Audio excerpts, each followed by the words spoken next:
time being, it's impossible for me to take my family back to the UK safely. Well, for a start, the only time that I've come back to the UK is... The words were cold, unmistakable, and impossible to take back. Prince Harry had arrived expecting to cross the gates of a private royal estate, but William was already waiting, and the answer was no.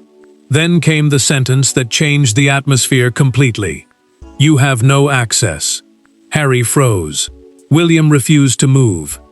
And only a short distance away, King Charles watched his two sons face a division that had finally become physical.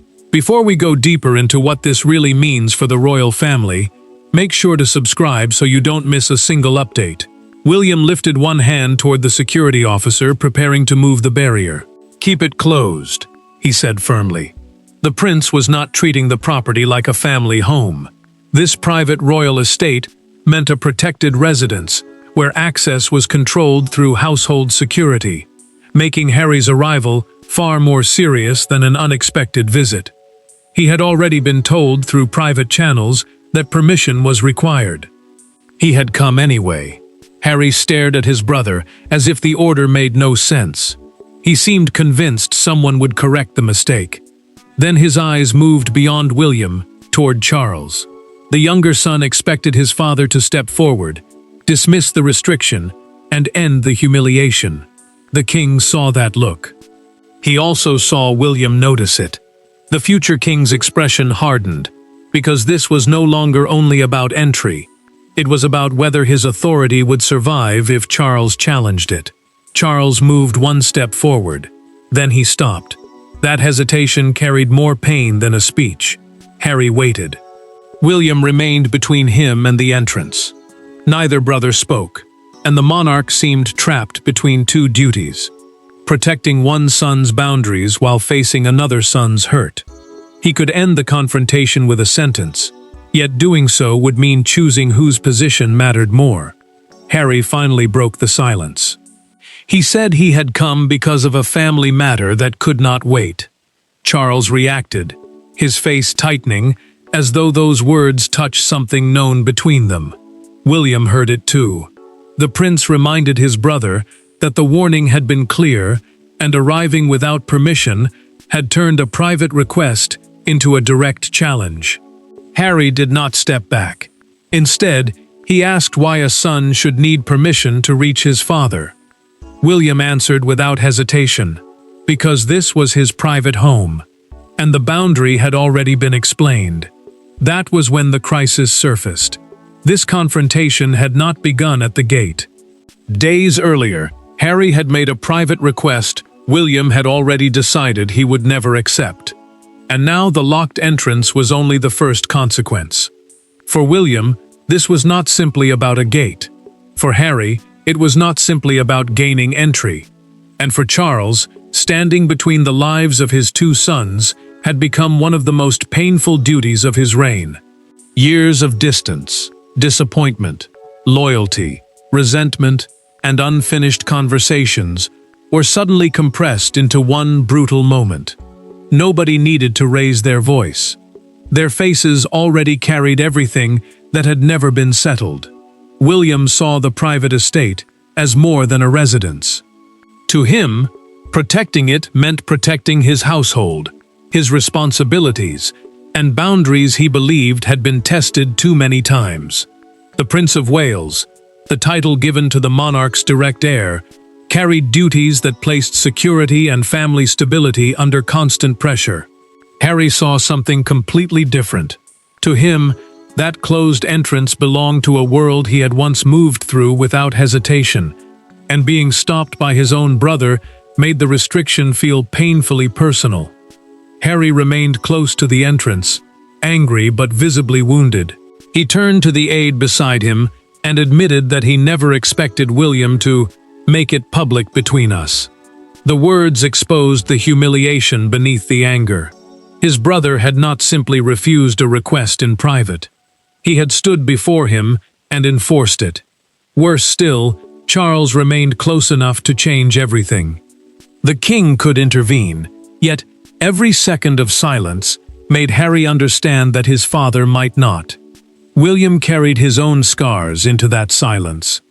Earlier attempts to rebuild trust had repeatedly collapsed into suspicion, and he believed affection could no longer mean automatic access. In a private conversation that morning, he told Charles exactly that. The monarch struggled with the language. Hearing his sons discussed in terms of permission, boundaries, and security, felt brutally distant from the family he still wanted to preserve. Charles had known this confrontation might come. Hours earlier, he had placed an untouched cup down and asked William, "If he comes, what will you do?" The future king paused before answering, "What I have to." He had already instructed the security team to contact him personally if Harry appeared, proving that the arrival had been anticipated rather than imagined. Harry's presence now turned that warning into reality. William had prepared for this moment because something had happened days earlier, something sharp enough to convince him that his brother might ignore the restriction entirely. Charles had witnessed that earlier confrontation too, and he knew exactly where the damage began. To understand why William was prepared to close the gate on his own brother, the story has to return to the private meeting that turned suspicion into a decision. The real breaking point did not happen beneath the eyes of security officers. It happened several days earlier, inside a private Windsor sitting room where only Harry, William, and Charles were present. The conversation began quietly. It did not stay that way.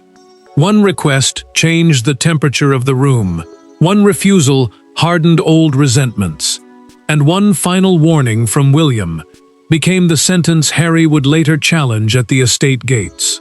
Harry had come asking for private access to the royal estate so he could speak with Charles without delay. He believed his father's presence should be enough.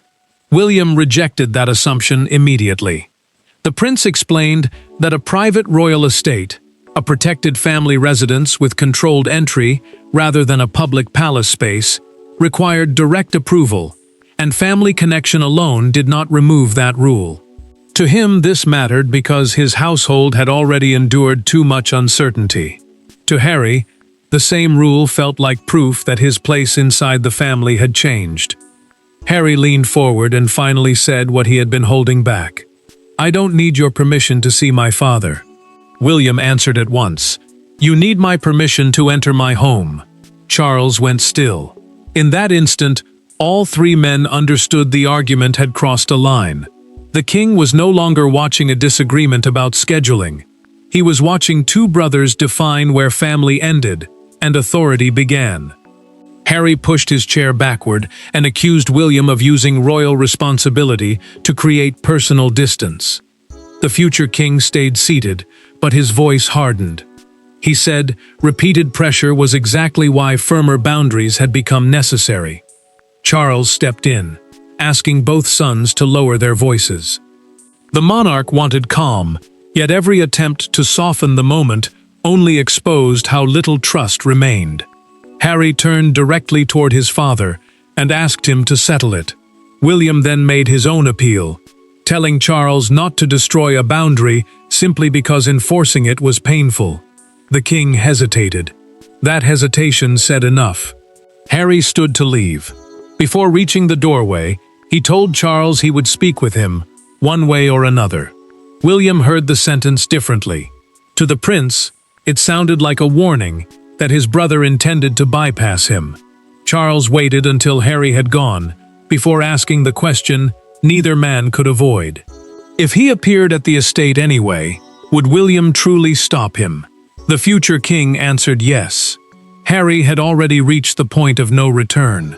Days later, he would return despite the warning, and William would no longer be deciding what he might do. He would be forced to prove whether he meant every word. Harry could have turned around. William could have stepped aside. Charles could have ordered the gate opened. None of them did. Instead, three members of the same family remained locked in a confrontation where every choice carried a message larger than the estate itself.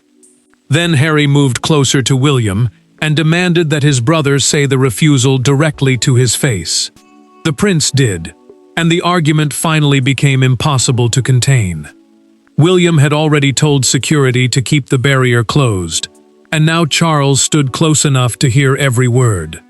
The estate was not simply a family address.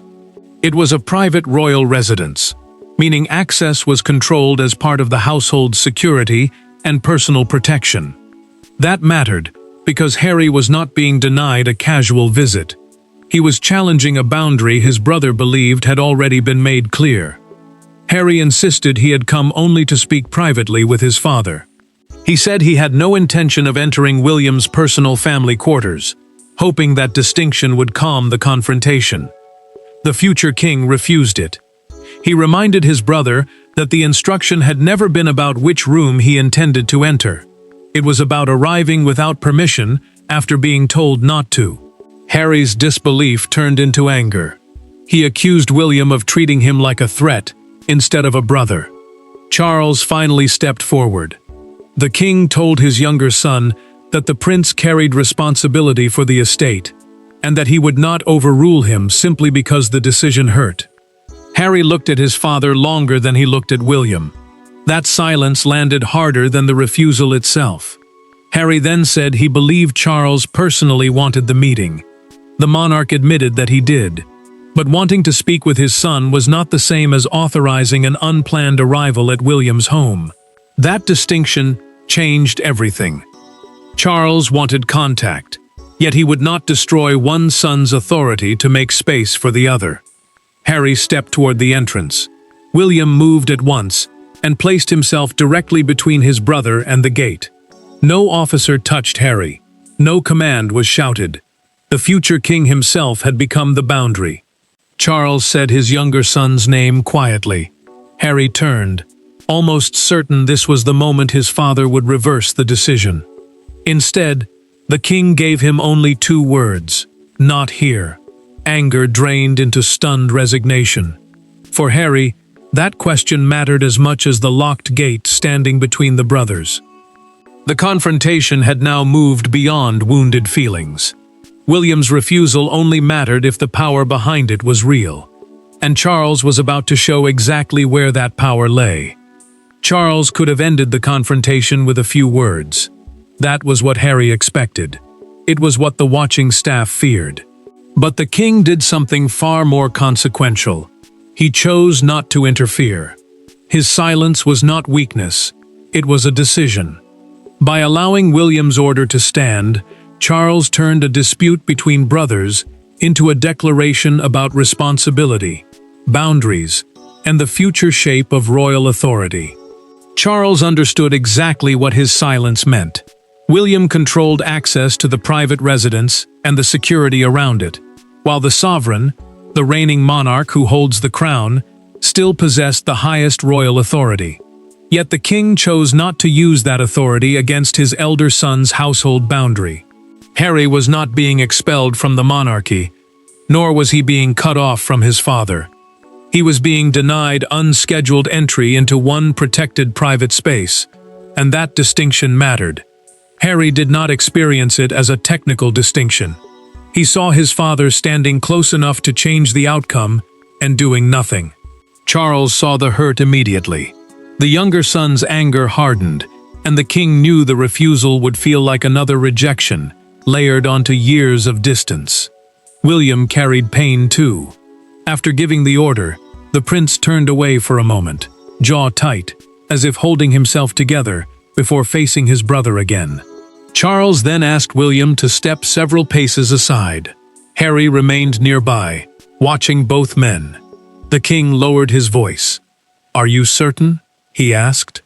The future king looked back at his brother before answering, "I am." Charles held his gaze for a moment and then nodded once. Harry saw the nod. That single movement changed everything. Until then, he could still believe his father was merely avoiding the confrontation. Now he understood that Charles had consciously allowed William's decision to stand. The king later told the prince privately that supporting the boundary did not mean supporting permanent estrangement. Protecting a home was one thing, closing the family forever was another. William answered with equal firmness. Reconciliation, he said, could not begin through forced access. Closeness had to be chosen, not demanded. Charles accepted the principle, but he also understood its cost. Harry did too. His expression shifted from anger to something quieter and more wounded. The argument over the gate had been settled, yet nobody standing there felt victorious. William had won the question of access, but Harry's next move would force Charles to confront something much harder, what his decision had just cost his younger son. And that cost was about to become painfully clear before any of them could leave the estate behind. There was no dramatic breakthrough, no sudden embrace, no order to raise the barrier. Harry simply looked at William, then at Charles, and understood that the answer would not change. What happened next carried more weight than another argument could have. He stopped pleading. He stopped challenging the decision.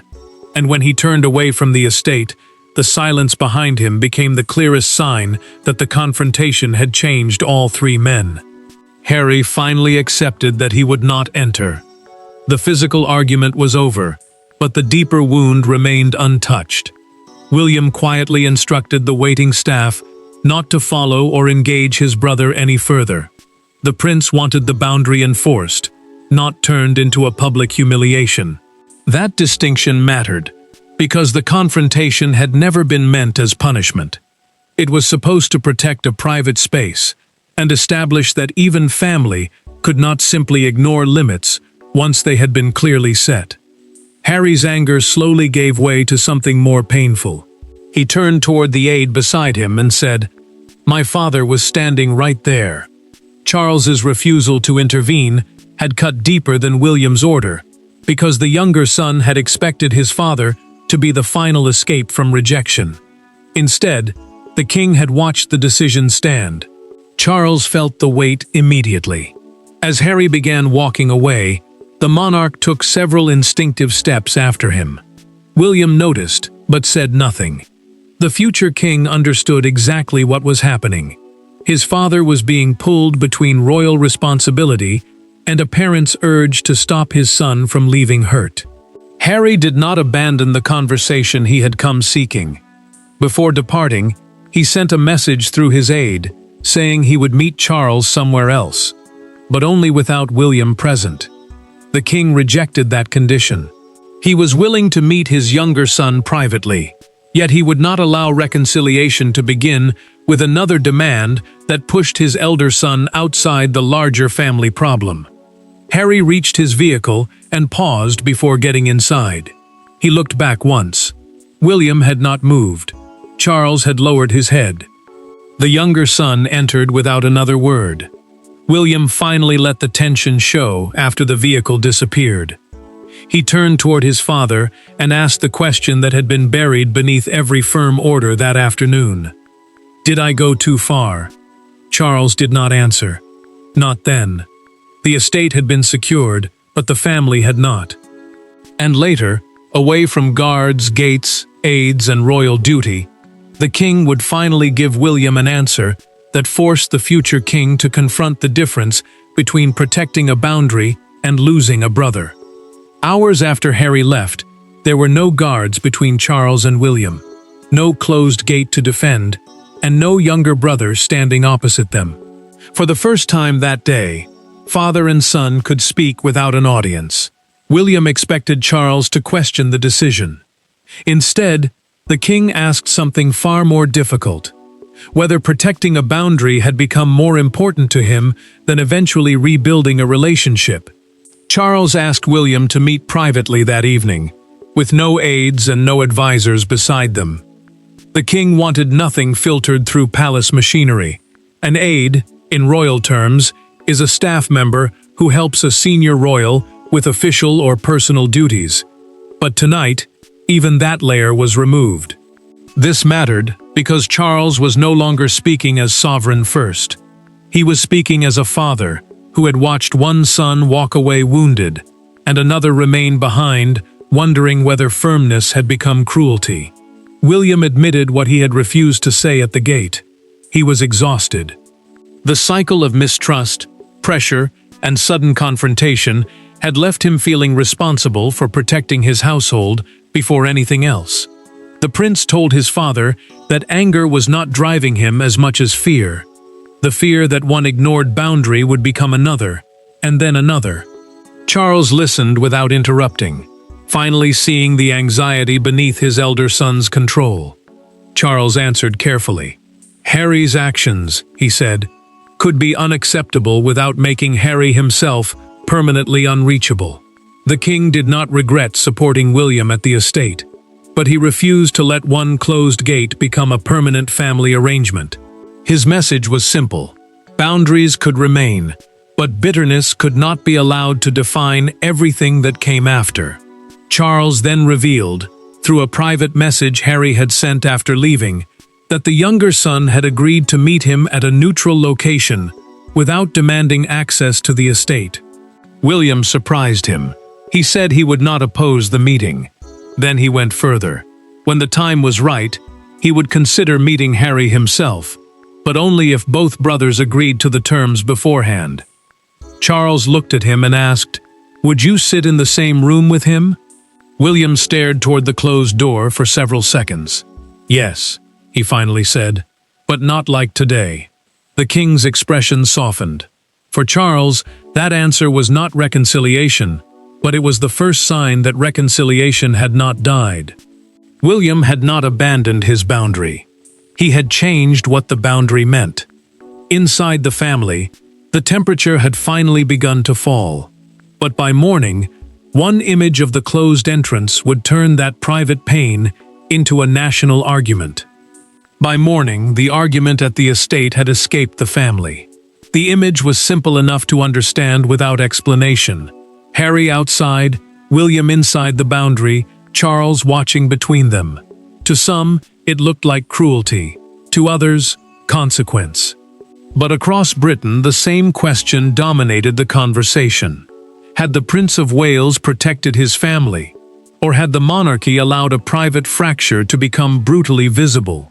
William hated what the moment had become.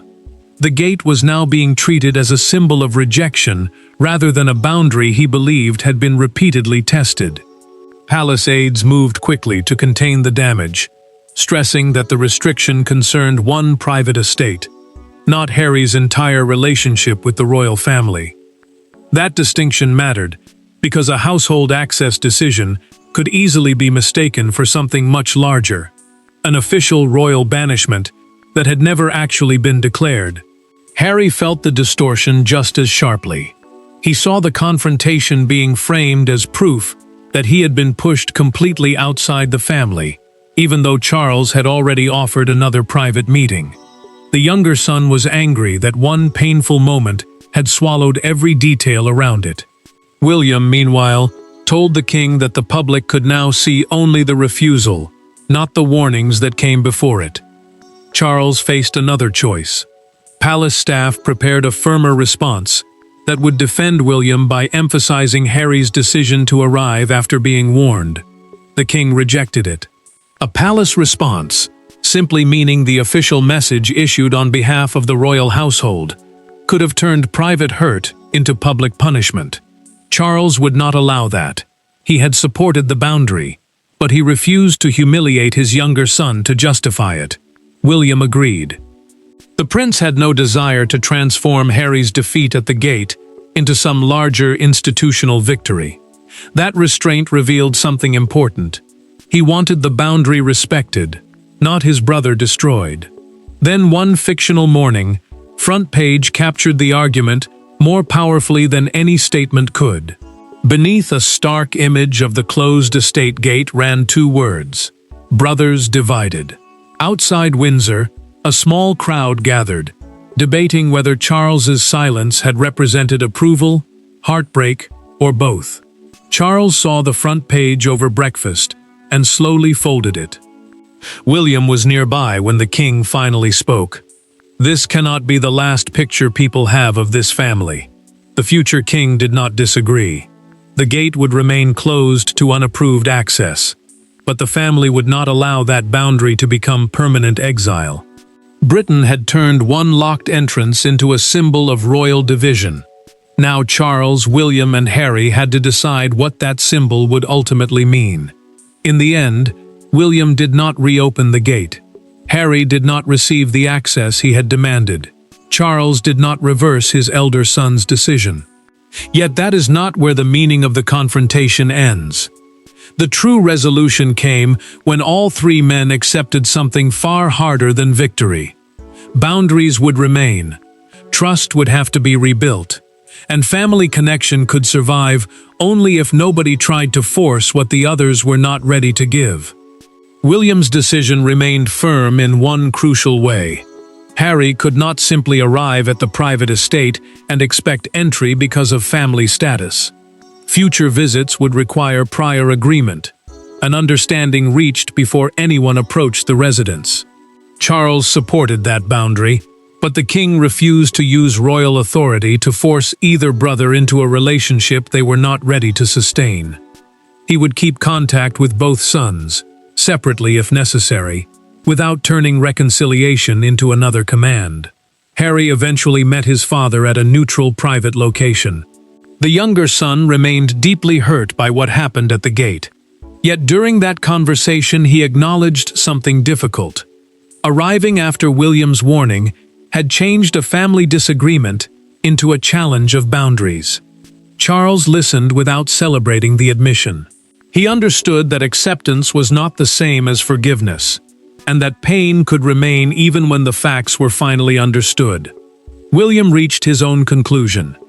The prince did not apologize for protecting his household, but he admitted to Charles that the words, "You have no access," had sounded broader and colder than he intended. The restriction, he insisted, was about the place, not about erasing Harry from the family. That distinction mattered because authority could protect a home without becoming permanent exile. Charles returned from his meeting with Harry and spoke to William alone. "He understood," the king said. The future king looked at him carefully. "Is he angry?" Charles answered, "Yes, but he understood." For the first time since the confrontation, William allowed the tension to leave his voice. Days later, confirmation arrived that Harry had accepted the new arrangements. William read the message, set it down, and remained silent for several seconds. Then he looked toward Charles and said only, "Good." No celebration followed. None was needed. The gate stayed closed that day, but the family did not. William had drawn the boundary, Harry had finally understood it, and Charles had ensured that one painful refusal would become a limit to respect, not the final destruction of the bond between his sons. Thanks for watching. Please don't forget to like and subscribe, and we will see you in next one.